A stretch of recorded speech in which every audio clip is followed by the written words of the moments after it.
Hello and welcome to the week ahead from the Financial Times in London. Here's what we'll be watching in the next few days. Clinton and Trump go head-to-head in the first US presidential debate. Services sector figures could help show how the Brexit vote has affected the UK economy. And OPEC countries meet in Algeria to try to reach a deal to stabilise global oil output. But first to New York, where the first of 3 televised presidential debates takes place on Monday evening. Hillary Clinton and Donald Trump go head-to-head in what many commentators say will be the most important moment so far in the race for the White House. The election campaign has often been criticised for its bitter and divisive tone. A Monday evening's clash will give US voters the chance to see Clinton and Trump's contrasting styles together on stage.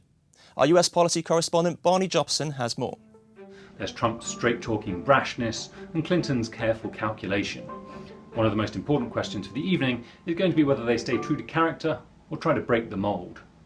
There are 3 specific things that we'll be watching for. The first, insults. Trump's a master of the put-down. He's already labelled Clinton as crooked Hillary, but he said that he'll treat her with respect on the debate stage. Does he keep that promise? And does Clinton play him in his own game and try to throw some jibes of her own his way? The second thing is policy. Clinton's steeped in the details of domestic and foreign affairs, and Trump is not. On multiple occasions, he's revealed apparent gaps in his knowledge and expertise. So can Clinton use that to paint him as unqualified? Or will voters be turned off by too much wonkery? The third thing is likability.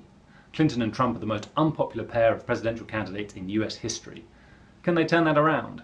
Can Trump persuade people he's not a bigot? Can Clinton persuade people she's not dishonest? The debate comes just as the race has tightened. In the past couple of weeks, Trump has closed the deficit in the polls that opened in August.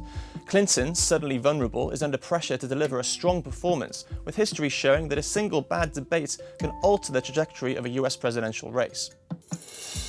Next to the UK economy, where data is starting to emerge covering the period since the country's vote to leave the European Union. Friday sees the publication of the Index of Services output for July. There's been a lot of debate over the extent to which the UK economy has been affected by the Brexit vote so far.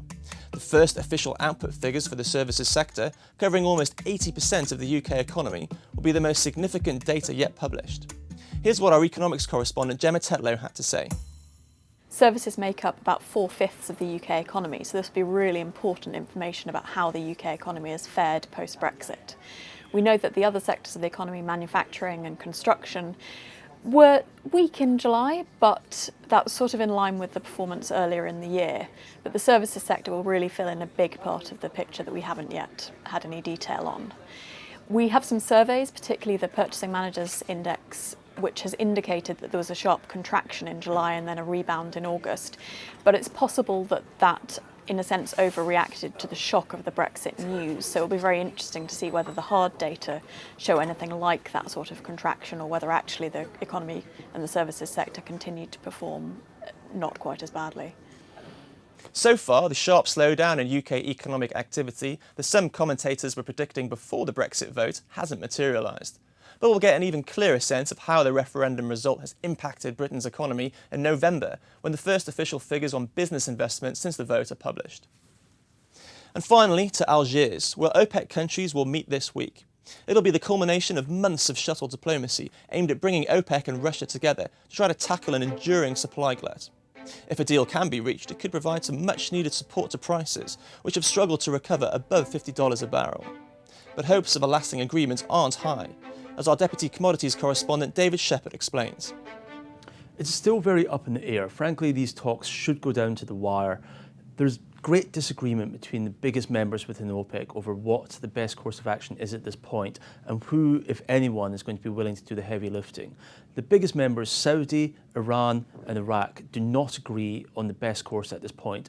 Iran thinks it should be allowed to continue producing until it gets its output up to a level that it was at prior to sanctions being imposed in 2011. Saudi Arabia, as its great rival, doesn't think that's the case. Regardless, all of them are close to record output, especially Saudi and Iran. If that's the case, many analysts think that even if they do agree to freeze production, they could still remain pumping too much oil into the market, delaying the recovery. And that's what the week ahead looks like from the Financial Times in London. See you again next time.